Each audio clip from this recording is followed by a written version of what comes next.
专注于防止与中国发生战争，而不是为战争做准备。美国会改变吗？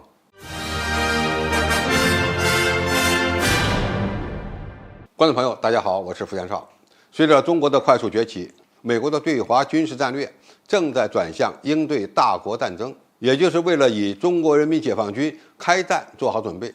或者说是对中国实施印太综合战略威慑。在很多美国人看来，准备对华战争就是为了避免对华开战，也就是通过威慑就能阻止战争的发生。但是这里有一个致命的逻辑陷阱，因为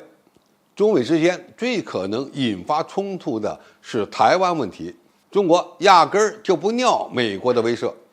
你要战咱就战，只要胆敢武力介入台海事务，支持台独势力，我们就连美军一起打。近日，美国福布斯网站发表了昆西责任治国研究所的高级研究员威廉·哈同的文章，他给了美国政府一个新的解决方案。与其输掉与中国的战争，不如将大部分的努力用于预防战争。这位作者认为，华盛顿官方的传统观点是，美国需要为与中国的潜在战争做好准备，以便在发生冲突时获胜，或者通过让北京相信美国可以在这种情况下获胜来阻止战争。美国的很多学者都在放大五角大楼官员、全军事领导人和军火商投资的智囊团的观点，其大意是美国要为与中国的打仗做好充分准备，但是要想打赢中国可能吗？如果排除核战争，在爆发常规战争时就得与中国这个世界第一的工业强国开战，想获胜完全是异想天开。让美国投入更多的军费，建立超大型的国防工业基地，投资推进武器类型的转变，如果目标是要打赢中国军队，对美国而言并不现实。或者说，中国从来就不担心与美国展开军事科技竞争，因为这原本就是中国体制的强项。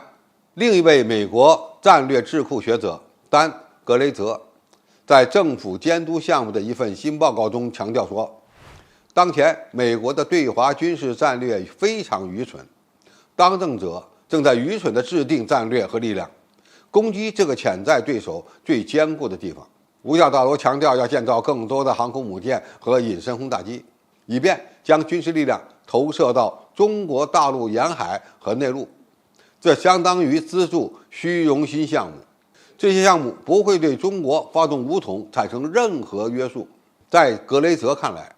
如果美国想阻止中国大陆采取军事行动，有成本更低、更有效且挑衅性更小的方案。昆西研究所的团队建议，对中国采取军事威慑和外交保证相结合的策略，其最大的变化就是要对中国做出更多安全保证，而不是仅仅增加军事威慑。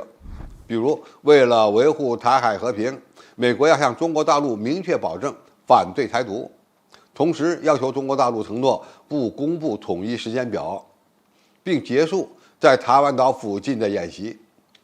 现在的问题是，美国有可能改变台海战略吗？答案是有可能，但是绝对不会主动转变。其道理很简单，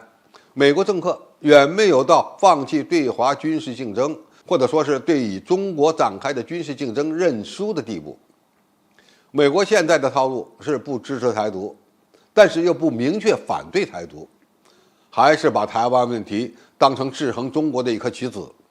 但是当有一天中国军力强大到已经超越美军的时候，美国才有可能讨论与中国大陆共同压制台独的问题，进而达到维持台海和平的目的。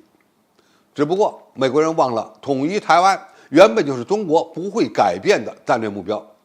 统一时间表虽然现在没有公布，但是迟早会到来。